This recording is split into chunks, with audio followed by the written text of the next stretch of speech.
Hello dear student, आप सबका स्वागत है मेजरमेंट के 5th नंबर के लेक्चर में। बच्चों, लास्ट टाइम हमने शुरू किया था application of dimensional analysis. Application of dimensional analysis में हमने देखा था to find the correctness of given physical equation.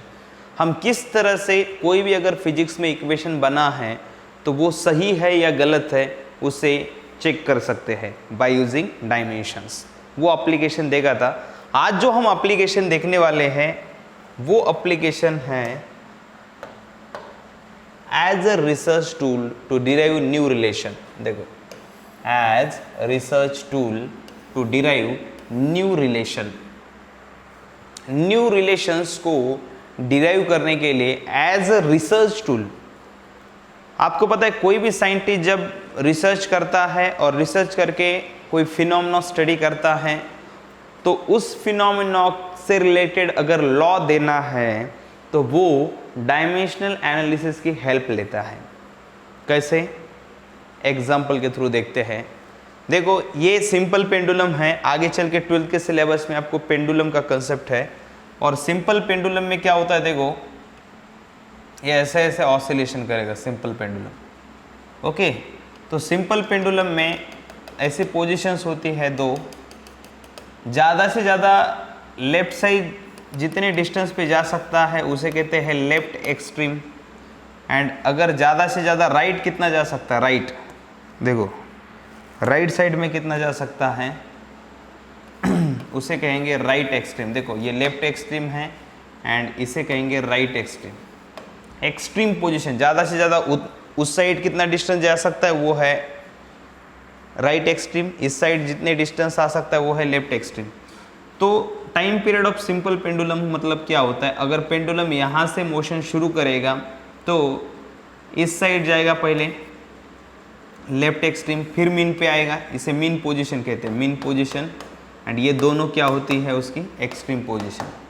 देखो पेंडुलम ऐसा ऐसा मूव होता है तो ज़्यादा से ज़्यादा इस साइड जाता है, वो एक्सट्रीम है। दो एक्सट्रीम पोजीशन होती है, एक मीन पोजीशन होती है। तो यहाँ से निकल के यहाँ तक जाएगा एक्सट्रीम तक, फिर मीन पे आएगा, फिर एक्सट्रीम तक जाएगा, फिर मीन पे आएगा। मतलब दोनों एक्सट्रीम जाके वापस मीन पे आ रहा है। ओके,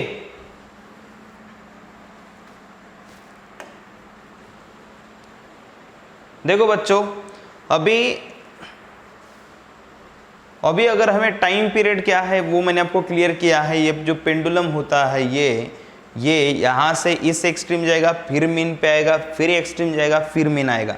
मतलब दोनों एक्सट्रीम जाके वापस मीन पे आने के लिए जितना टाइम लगता है उसे कहते हैं टाइम पीरियड ऑफ पेंडुलम।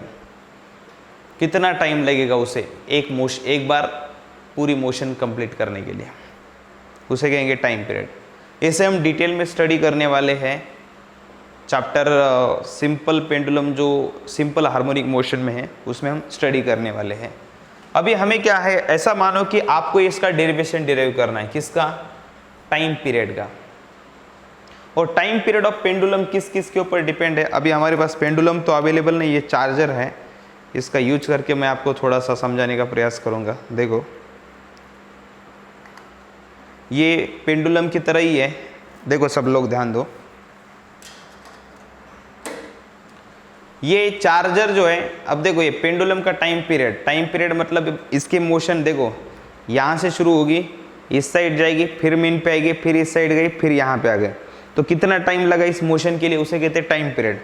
अब टाइम पीरियड देखो, अभी ये लेंथ है समझो ऐसे, तो आप नोट कर सकते हो कितना टाइम लग रहा है। आपको थोड़ा सा अप्रोक्सीमेटली समझ में आ रहा होगा। अगर वही मैं अगर लेंथ कम करके अगर मोशन करूँ तो टाइम कैसा लग रहा है। देखो इस बार टाइम कम लग रहा है, और अगर पूरी लेंथ होगी तो टाइम कैसा लगता है, लेंथ ज़्यादा होगी तो टाइम कैसा लगता है, ज़्यादा लगता है। तो साइंटिस्ट लोगों को जिन्होंने भी इसकी डिस्कवरी की है उनको ऐसा लगा टाइम पीरियड लेंथ के साथ प्रोपोर्शनल है। बिल्कुल लगेगा, ऑब्जर्वेशन से तो प्रेडिक्शन किया जाता है। Time period is directly proportional to length to the power X. पता नहीं लेंथ के साथ प्रोपोर्शनल है, टाइम पीरियड लेंथ के ऊपर डिपेंड है, लेकिन लेंथ का स्क्वायर है, लेंथ का क्यूब है, लेंथ का कौन सा पावर है ये हमें पता नहीं है। लेंथ का कौन सा पावर है ये हमें पता नहीं है। सिर्फ इतना पता है कि लेंथ के साथ प्रोपोर्शनल है। अगर कम ज़्यादा लेंथ करते हो तो टाइम पीरियड के ऊपर इफेक्ट होता है, कम लेंथ होगी तो फटाफट मोशन होती है, ऐसी फटाफट मोशन होती है, कम लेंथ होगी तो फटाफट मोशन होती है, मतलब टाइम कम लगता है। ज़्यादा लेंथ होगी तो टाइम ज़्यादा लगता है, देखो स्लो हो रही है मोशन। तो टाइम पीरियड का लेंथ के साथ रिलेशन है, पता नहीं लेंथ के स्क्वायर के साथ में है, क्यूब के साथ में है, सिर्फ लेंथ के साथ में है, पावर पता नहीं है। उसके बाद में मुझे ऐसा लगता है कि देखो अभी देखो ये ऐसे मोशन कर रहा है, इसे नीचे कौन खींच रहा है, ग्रेविटी। देखो यहाँ से गया, यहाँ पे गया है तो नीचे कौन खींच रहा है, ग्रेविटी। देखो वापस कौन खींच रहा है, देखो यहाँ गया, यहाँ जाने के बाद में वापस आ रहा है तो नीचे कौन खींच रहा है, ग्रेविटी। आपको पता है ये मोशन अगर अर्थ पे हो रही तो ऐसे होगी, अगर वही मून पे होगी तो कैसे होती है, आपको पता है मून के ऊपर ग्रेविटी कम होती है तो ऐसे स्लो मोशन होती है। ये ऑब्जर्वेशन से साइंटिस्ट ने प्रेडिक्शन किया कि ग्रेविटी का कोई ना कोई रोल है, क्योंकि ऊपर जाने के बाद में नीचे ग्रेविटी ही खींच के ला रहा है उसे, मतलब टाइम पीरियड भी, उसको जो टाइम लगेगा मोशन को वो भी ग्रेविटी के साथ प्रोपोर्शनल होगा, तो g⁻y।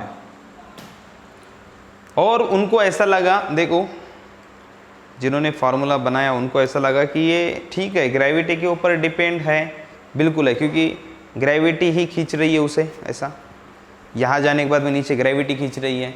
लेंथ के ऊपर डिपेंड कैसा हमने देखा है, कम लेंथ होगी तो फटाफट मोशन होती है, ज़्यादा लेंथ हुई तो स्लोली, मतलब टाइम ज़्यादा लगता है। दोनों चीज़ों के ऊपर डिपेंड है। उन्होंने ऐसा लगा कि ये मास के ऊपर भी डिपेंड हो सकता है, अगर ज़्यादा मास होगा तो स्लो हो सकता है या नहीं हो सकता पता नहीं, लेकिन उनको ऐसा लगा कि हम मास को भी कंसिडर करते हैं और time period is proportional to m⁻z ऐसा कंसिडर करते हैं। ओके, ये साइंटिस्ट लोग जब भी किसी के साथ रिलेशन है ये तो ऑब्जर्वेशन से पता करते हैं या सोचते हैं कि ऑब्जर्व करते हैं, लेंथ के ऊपर टाइम पीरियड डिपेंड है ऐसा हमें लग रहा है, एक्सेलरेशन ड्यू टू ग्रेविटी का भी कुछ इफेक्ट है ऐसा हमें लग रहा है। उसके बाद में जो मास है नीचे का, ये जो मास है ये मास भी कुछ अफेक्ट करता होगा, ये लेंथ भी कुछ अफेक्ट करती होगी और ग्रेविटी भी कुछ अफेक्ट करती होगी। ऐसा सोच के ये प्रोपोर्शनलिटी के 3 ऐसे रिलेशन हमने बनाए हैं। उसके बाद में क्या किया, इन प्रोपोर्शनलिटी को हटाने के लिए एक डायमेंशनलेस कांस्टेंट लेते हैं कि प्रोपोर्शनलिटी कांस्टेंट कहते हैं उसे, l⁻x g⁻y m⁻z, ऐसा आपको इक्वेशन बना के देंगे। वैसे तो आपको एग्जाम में ये सब कुछ करना नहीं है, आपको कोई डिस्कवरी या रिसर्च करना नहीं है, आपको सीधा सीधा क्या करेंगे, ऐसा देंगे आपको, मतलब सीधा सीधा ऐसा इक्वेशन देंगे और x y z की वैल्यू क्या है वो निकालो, ऐसा कहेंगे आपको, ठीक है। तो अभी देखो, अभी ऐसा इक्वेशन है, इसमें x y z की वैल्यू कैसे निकालेंगे, सीधा सीधा क्या करना है आपको, पहले जहाँ जो भी फिजिकल क्वांटिटी है उसको उसके डायमेंशन से रिप्लेस करो। टाइम पीरियड है तो टाइम पीरियड का डायमेंशन क्या होता है, m0 L0 T1, time period का dimension m0 L0। Time period में मास लेंथ नहीं है, time to the power 1 time period का, कि डायमेंशनलेस कांस्टेंट है उसको डायमेंशन नहीं है, L क्या है लेंथ, तो L1 to the power x। उसके बाद में g क्या होती है, acceleration due to gravity L1t-2।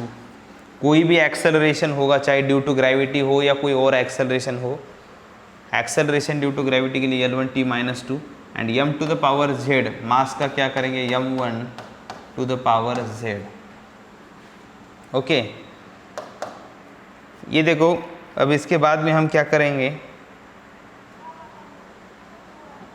ये जो पावर है अंदर मल्टीप्लाई करो, अंदर अगर मल्टीप्लाई करेंगे तो क्या हो जाएगा, ये 1 के साथ x से मल्टीप्लाई करो l to the power x। उसके बाद में यहाँ पे देखो g का डायमेंशन लिखा है g to the power y यहाँ पे लिखते हैं।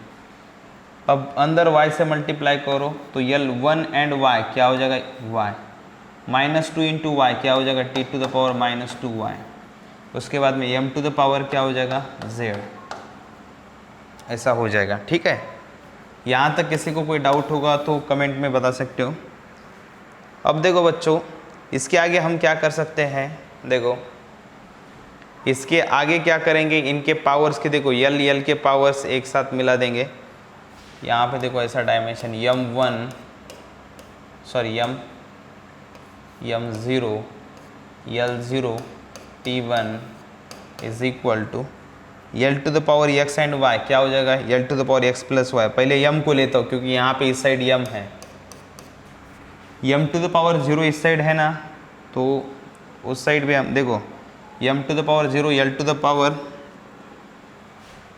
0 टी टू द पावर 1, इस साइड हम क्या करते हैं M to the power Z को पहले लिखते हैं, M to the power Z L to the power देखो एक्स प्लस वाई करेंगे, पावर्स की एडिशन होती है सबको पता है, A to the power M into A to the power M, A to the power M plus N होता है, वैसा ही क्या होगा पावर्स की क्या होती है addition, and T to the power देखो क्या है -2y, ऐसा हो जाएगा पावर। अब क्या करना पड़ता है, ये बहुत ही इंपॉर्टेंट स्टेप है, सब लोग ध्यान दो ठीक से।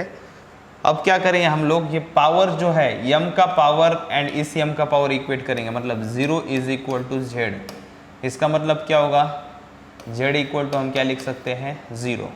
उसके बाद में नेक्स्ट है यल का, इस यल का पावर एंड इस यल का पावर इक्वेट करो, क्या हो जाएगा 0 is equal to X plus Y, इसका मतलब x plus Y is equal to क्या हो जाएगा 0। और नेक्स्ट देखो t टू द पावर 1 है, यहाँ पे t to the power -2y, तो 1 इज इक्वल टू -2y, इसका मतलब y इज इक्वल टू क्या हो जाएगा y इज इक्वल टू -1/2, ऐसा होगा। देखो y की वैल्यू आ गई, z की भी वैल्यू आ गई, अब किसकी वैल्यू निकालना है x की, तो x की वैल्यू कैसे निकालेंगे बताओ। x की वैल्यू निकालने के लिए आप y की वैल्यू किस में रख सकते हैं इस इक्वेशन में, x प्लस वाई की वैल्यू -1/2 इज इक्वल टू क्या हो जाएगा 0, तो x इज इक्वल टू क्या हो जाएगा -1/2, उस साइड जाके +1/2 बनता है। तो इस तरह से हमने x, y एंड z की वैल्यू निकाली है। अब x and x, y, z की वैल्यू अगर हम लोग इस इक्वेशन में रखते हैं, इस इक्वेशन में x, y, z की वैल्यू, तो हमारा डेरिवेशन टाइम पीरियड के लिए जनरेट हो जाएगा, टाइम पीरियड के लिए कि इक्वेशन जनरेट हो जाएगा।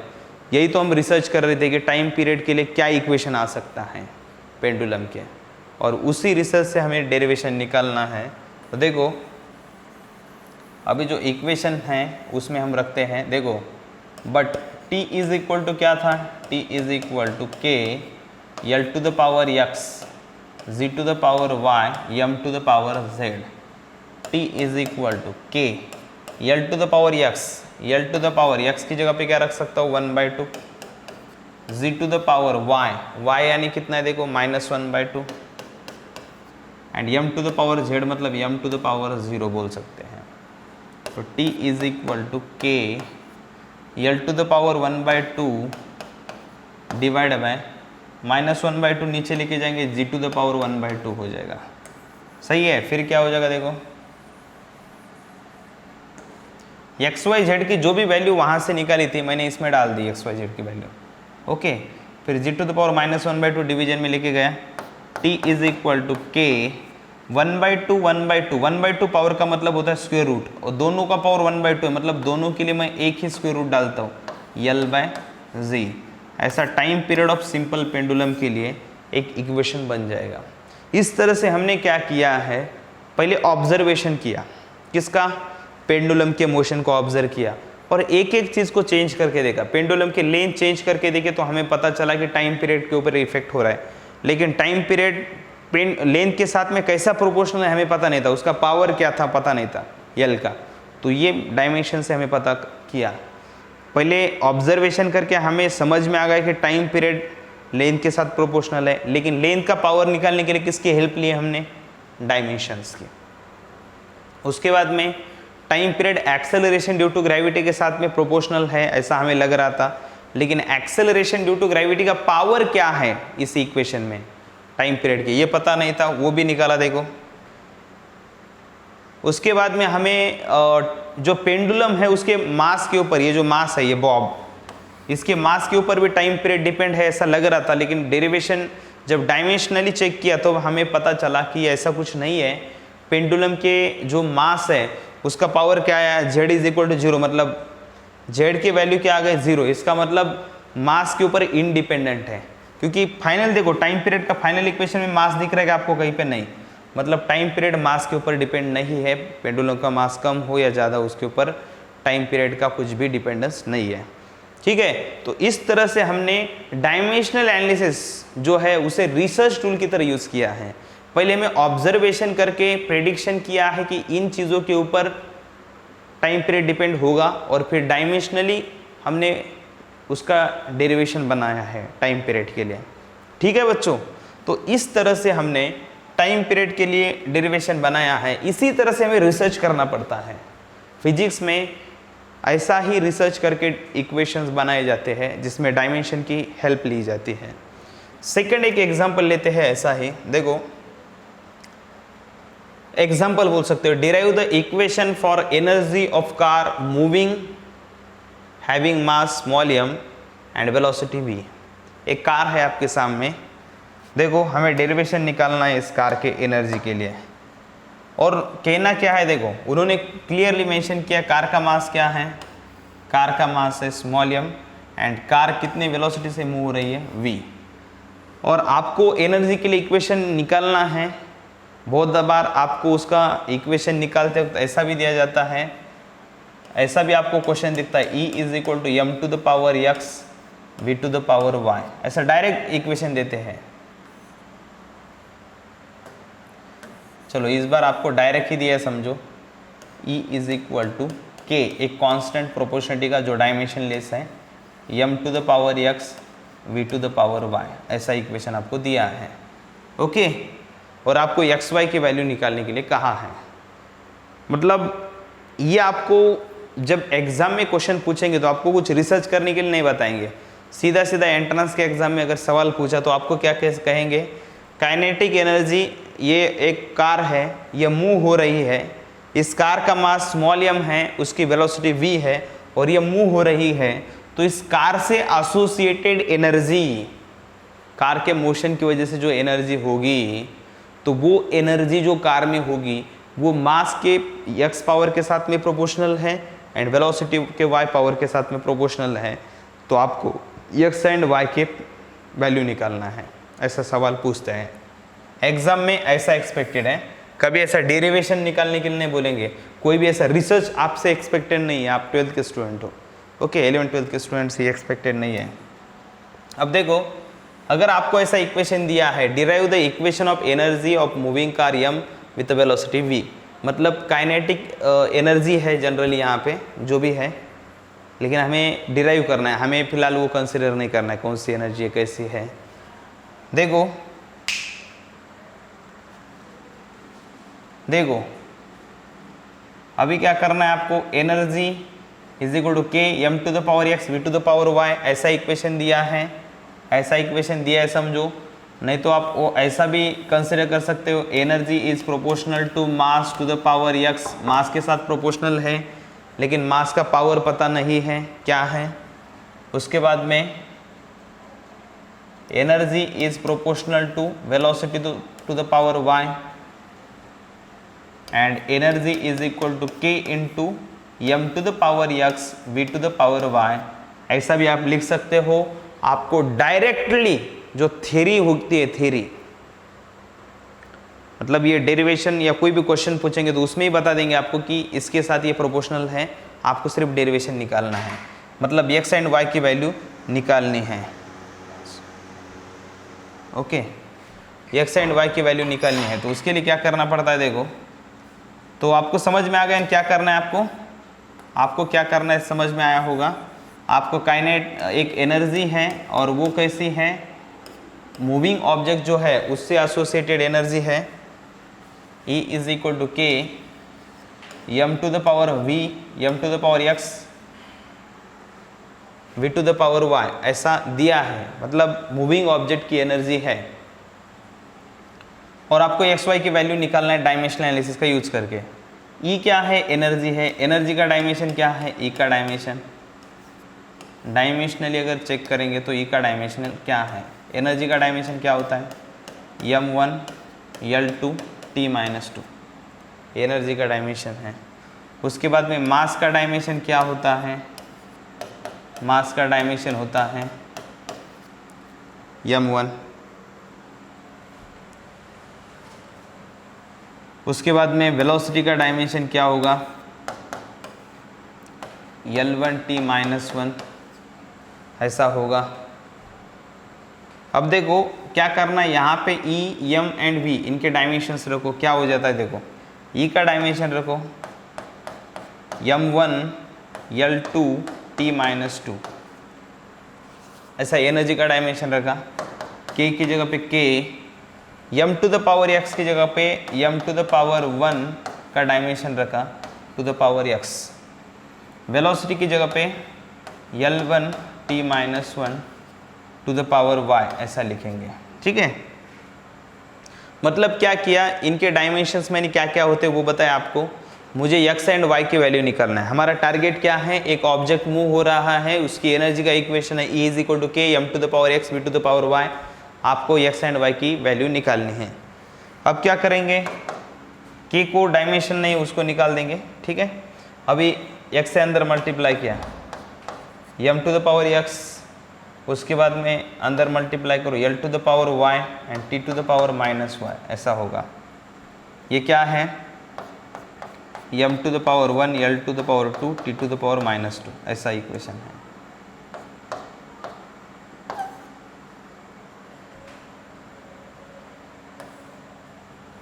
अब क्या करेंगे, इक्वेट करो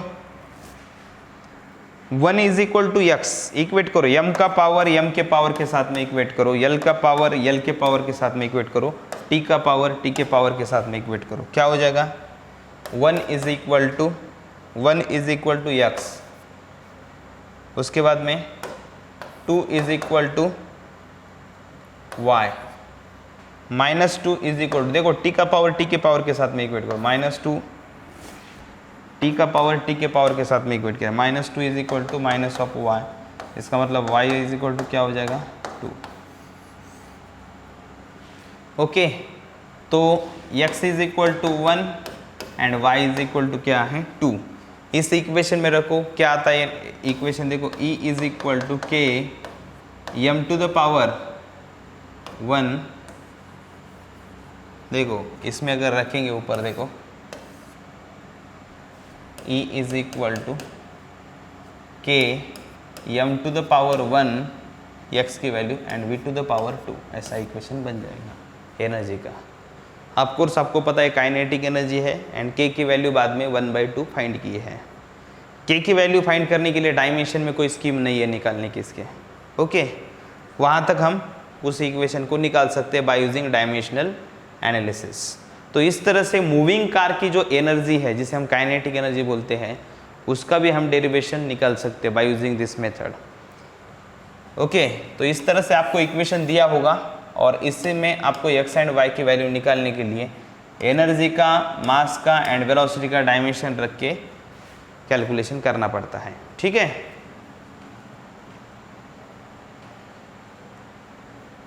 चलो बच्चों, इसके बाद में नेक्स्ट ऐसा ही एक एग्जाम्पल हमें समझना है, एक ऐसा ही एग्जाम्पल आपको समझना है। यहाँ पे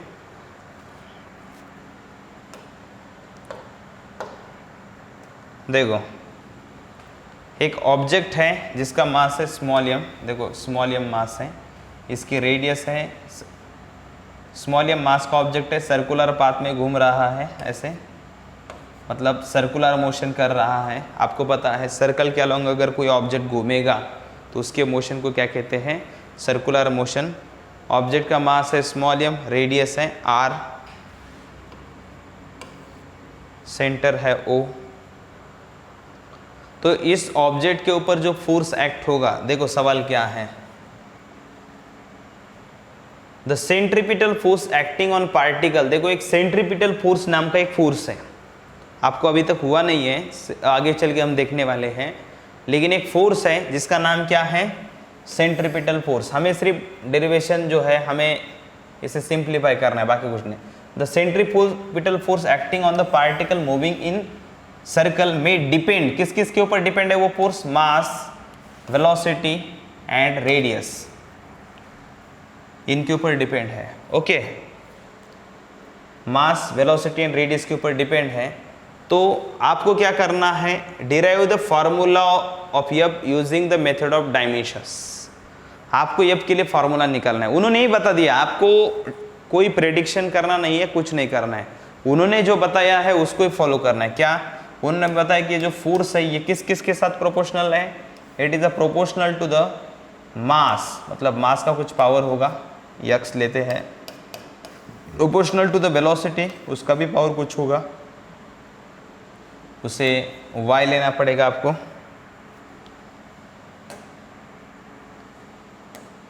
y, और उसके बाद में फोर्स, दैट फोर्स, उस फोर्स को नाम दिया centripetal force r to the power z।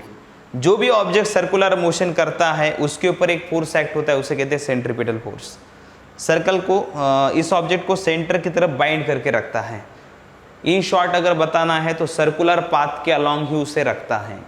ये जो ऑब्जेक्ट सर्कुलर मोशन कर रहा है, इस ऑब्जेक्ट को सर्कुलर पाथ के ऊपर ही रखने का काम ये फोर्स करता है, जिसका नाम है सेंट्रीपिटल फोर्स।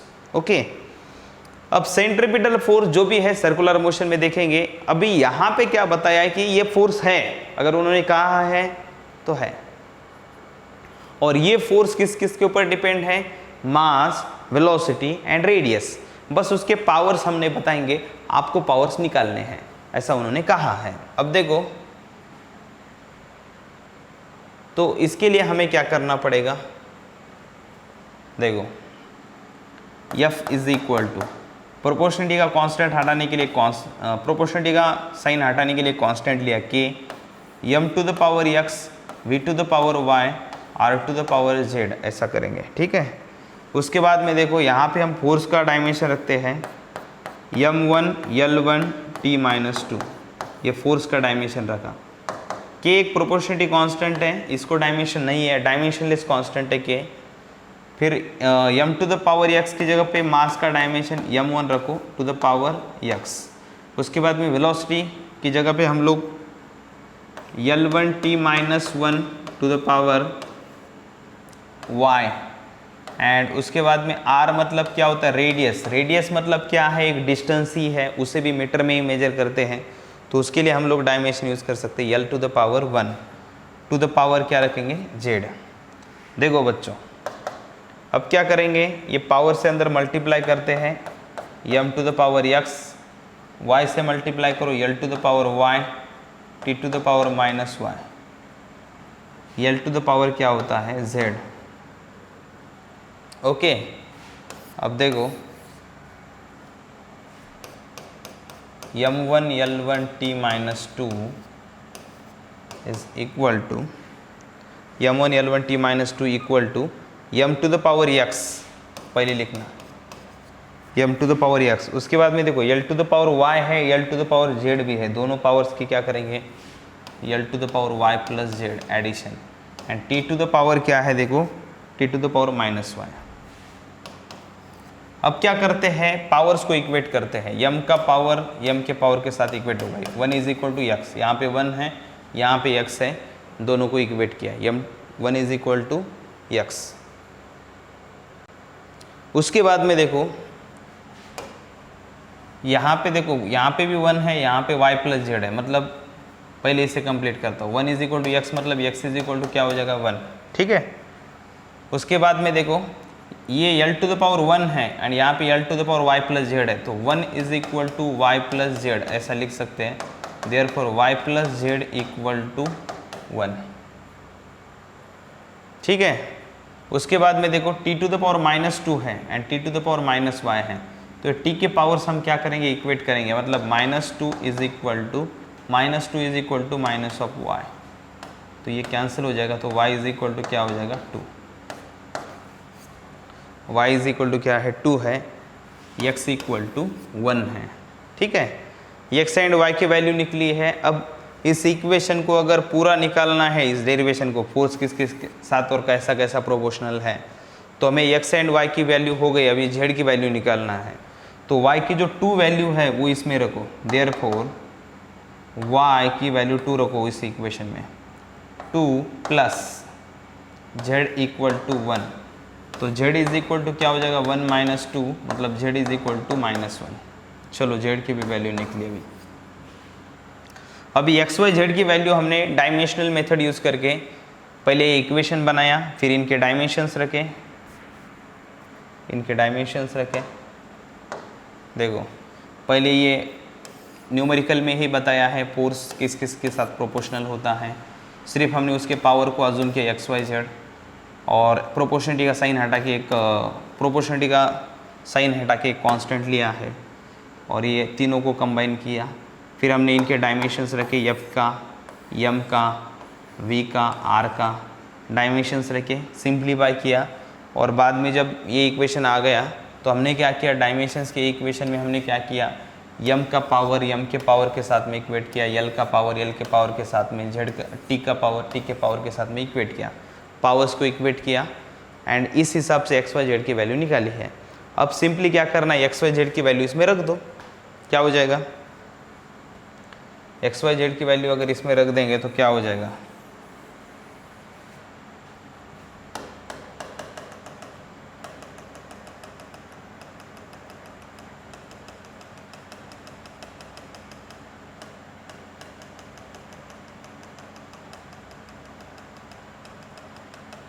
देखो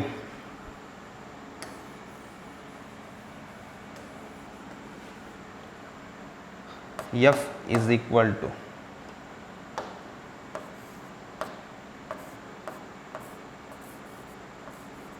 F is equal to K m to the power x, m to the power x है तो m का पावर x की वैल्यू कितनी आ गई, देखो x की वैल्यू 1 आ गई तो m to the power 1, v to the power y तो v to the power y की जगह पे क्या रख सकते हैं 2, r to the power z की वैल्यू कितनी है r to the power -1, f is equal to k m to the power 1 है, 1 को नहीं लिखा तो भी चलेगा v square and r to the power -1 को नीचे लेके जाएंगे तो डिवीजन में r, तो इस तरह से ये फोर्स का इक्वेशन बन जाएगा। वैसे एक्सपेरिमेंट से इस k की वैल्यू बाद में निकालते हैं, प्रैक्टिकल एक्सपेरिमेंट से k की वैल्यू निकाली जाती है। ओके तो इस तरह से हमने second application of dimensional analysis आज कंटिन्यू किया है। जो थर्ड एप्लीकेशन है उसको हम कल के लेक्चर में कंटिन्यू करेंगे। Thank you.